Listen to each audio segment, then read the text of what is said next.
হোসনে আরা, আপনার গল্পটা একটু শুনতে চাই। আপনি এশিয়ান ইউনিভার্সিটি ফর উইমেন থেকে অর্থনীতিতে স্নাতক সম্পন্ন করেছেন। আম আপনার বাড়ি কি চট্টগ্রামেই ছিল?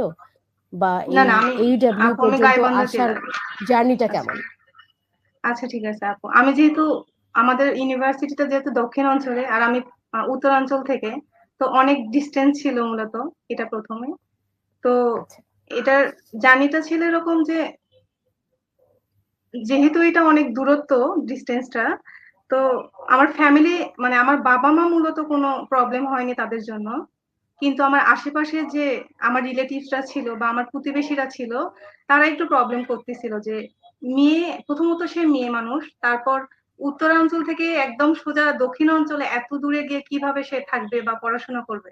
তো এই প্রবলেমটা মূলত আমার প্রতিবেশী বা রিলেটিভস এর কাছ থেকেই ফেস করছে, কিন্তু আমার ফ্যামিলির কাছ থেকে এটা কখনো ফেস করি নাই।